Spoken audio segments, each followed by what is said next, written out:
예, 여러분 안녕하세요. 네, 안녕하세요. 예, 오늘은 또 파주에 제가 이수진 박사님 댁에 눈길을 헤치고 달려왔습니다. 아유, 그래서 매우 감사합니다. 예, 정말 워낙 또 책을 좋아하시고 공부를 또 많이 하신 선생님 댁이고요. 여기 보면 정말 책들이 너무 많아요. 이렇게 화면에 이렇게 보이시죠? 이렇게 다양한 책들이 쭉 이렇게 있습니다. 여기 보시면 있는데요. 그래서 이제 이 공부와 관련된 이야기를 좀 나눠보려고 합니다. 원래 이제 논어에 보면 공자님의 말씀 중에 논어에 제일 처음에 이렇게 시작되잖아요. 학이 시습지 불여여로와. 그러니까 그게 이제 사람들은 배우고 때때로 익히면 또한 즐겁지 아니한가 이렇게 알고 있어요. 시자가 때때로 시자가 아니라 그때그때라는 뜻이거든요. 배우고 그때그때 익히는 게 중요하죠. 맞죠? 배우고 때때로 익히면 뭐 남는 게 없잖아요. 그 그렇죠? 말씀 속에 예스 복습이 다 들어있네요. 네, 그렇죠. 예수 복습 잘하라는 그러네요. 그 말씀이죠. 공자의 말씀인데 음, 선생님께서는 이 공부를 정말 지금까지 이렇게 많이 해오시고 계시는데 공부의 뭐 의의라든가 또 공부의 어떤 의미라든가 이런 게 있으면 한 말씀 부탁드립니다. 음, 사람마다 차이는 좀 있겠지요. 그런데 저는 지금도 그 중학교 때 썼던 일기장을 다 갖고 있어요. 3년간 일기를 썼었는데 그 일기장을 가끔 제가 읽어보는데 제가 중학생 때 공부에 대해서 나름 고민을 되게 많이 했더라고요. 그러니까 어떻게 하면 뭐 시험 성적을 좀 더 올릴 수 있을까? 또 이번에 시험 봤는데 성적이 잘 안 나왔다. 뭐 이런 것부터 시작해갖고 나름대로 이제 그 어린 나이 때도 공부를 좀 잘하고 싶었던가 봐요. 그런데 나이가 어려서 그때는 뭐 공부하는 방법도 잘 몰랐고 선배도 없었고 그래서 그냥 아마 학교에서 그저 과제 같은 거 내주면 그 정도 따라하고 시험 공부 위주로 그렇게 아마 했을 거예요. 근데 고등학교 올라와서는 저는 수학에는 완전한 열등생이었어요. 이제 그러다 보니까 지금도 수학 숫자만 들으면 막 떨리는데 그러다 보니까 오히려 고등학생이 돼서는 이제 공부에 대해서 두려움 같은 게 많이 생겼었고요. 이제 그걸 극복하기 위해서 이제 대학에 들어와서 좋은 선배를 만나갖고 그 선배들한테 공부하는 방법, 그러니까 학문을 대하는 자세랄까. 그 다음에 우리는 영문학을 전공했으니까요.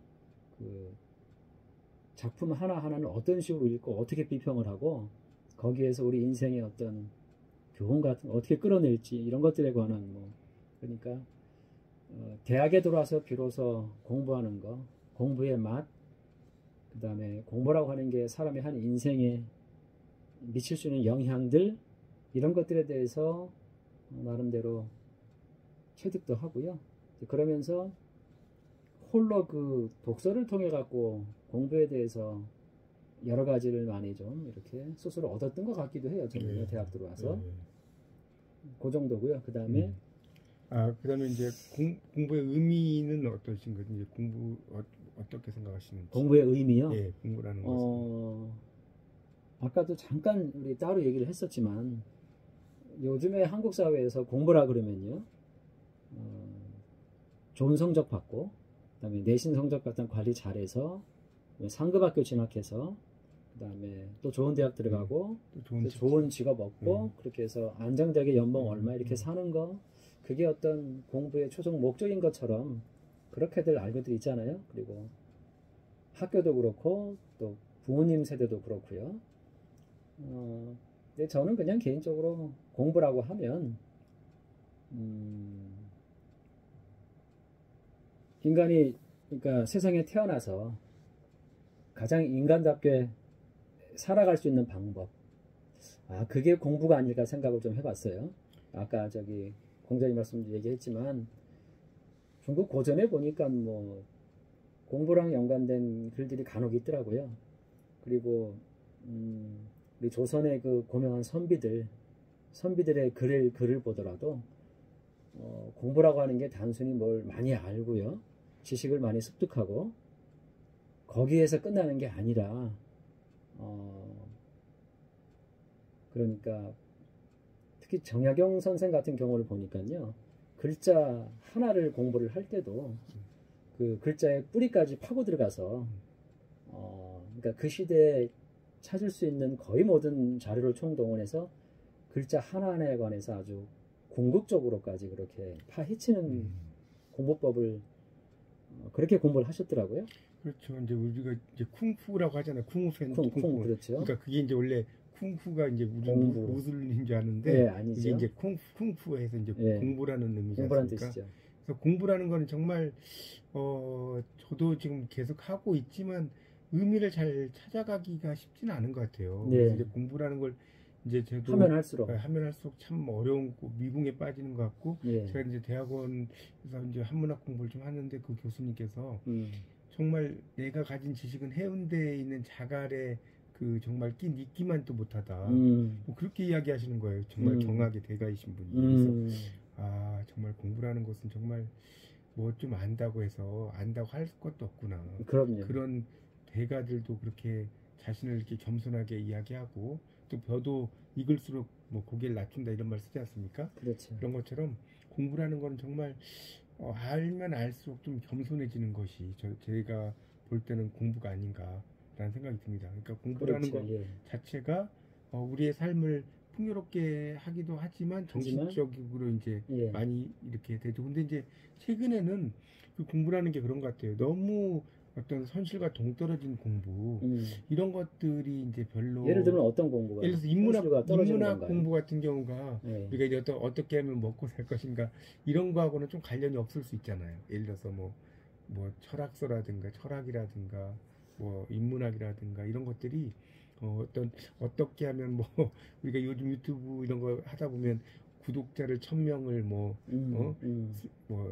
뭡니까 10일 안에 모으는 방법. 또 한 달에 연봉 뭐 100만 원 이상 뭐 또는 연봉 또는 뭐 주식으로 대박 나는 법 주식으로, 이런 것만 나오죠. 이런 것들이 상당히 인기가 많거든요. 예. 근데 이제 공부와 관련된 또 순수하게 이렇게 뭐 강의를 하거나 이런 것들은 그렇게 많이 보지 않는다는 걸 보고 깜짝 놀랐어요. 또 제가 아는 이제 명예교수 한 분이 그분이 상당히 대학에서도 이제 강의도 오래 하셨고 그러는데 그분이 이제 유튜브를 이제 시작했다고 저한테 이제 톡을 보내셨어요. 그래서 예. 한번 들어가 봤더니 구독자가 아직도 안 늘었어요. 그런 이제 명예교수이시고 그러면 많으실 거 아닙니까? 근데 구독자가 아직도 800명도 안 되더라고요.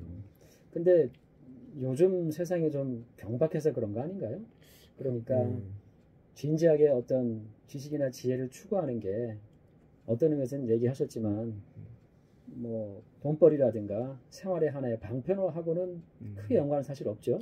그런데 순수하게 어떤 지적인 희열이랄까요? 그 다음에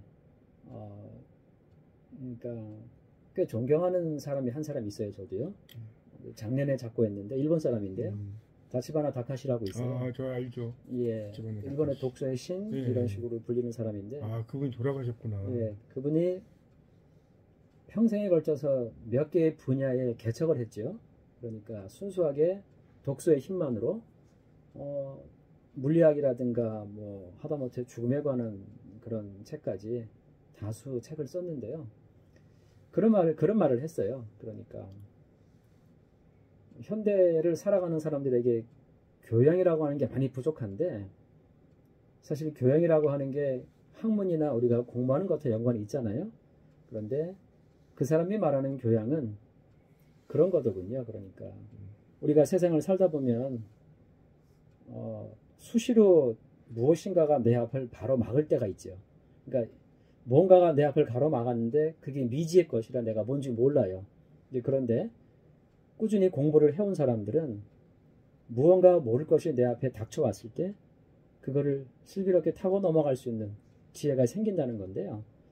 그런 의미에서 공부라고 하는 것도 지적인 희열도 중요하고요.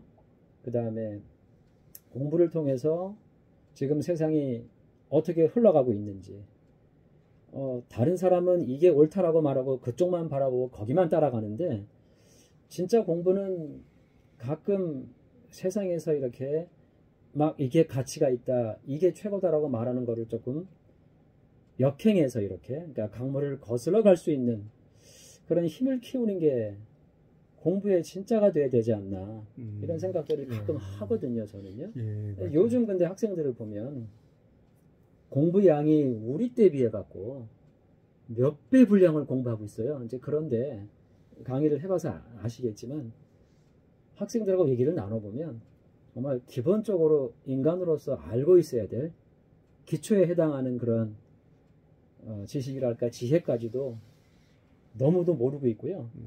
물론 수학 문제 잘 풀고 영어 단어 잘 외우는 거 필요하겠죠. 근데 그거는 공부의 어떤 의미에서는 부차적인 것이고 올바른 사람이 되기 위한, 그래서 공부는 많이 했는데 인격이 안 된 사람들이 너무 많아요, 주변에. 그렇게 보면 요즘에 하여튼 세상에서 이렇게 공부라고 막 얘기하는 뭐 사람들이나 여러 그런 들려오는 그런 것들이 그냥 제 개인적인 생각이지만 공부의 본질하고 너무 멀지 않나, 그런 생각을 많이 합니다. 예, 맞습니다. 우리가 이제 위기지약, 위인지약이란 말 하거든요. 예, 나 그렇죠. 자신을 위한 공부냐, 예. 다른 사람에게 보여주기 보여주기 위한 위한 공부냐, 공부요. 이런 건데 정말 이제 여기 박사님과 저는 정말 위인지약을 중시하는 위인지약, 스타일이고 그러네요. 또 위인지약이 아닌 위기지약이죠. 위기지약, 위기지약을 자기 기자니까요. 나를 예. 중시하는 거고 또 대부분의 분들이 다른 사람에게 보여주는 거. 나 성적이 이렇게 맞았어. 이런 거 있잖아요. 그러니까 나는 어디에 취업할 수 있어.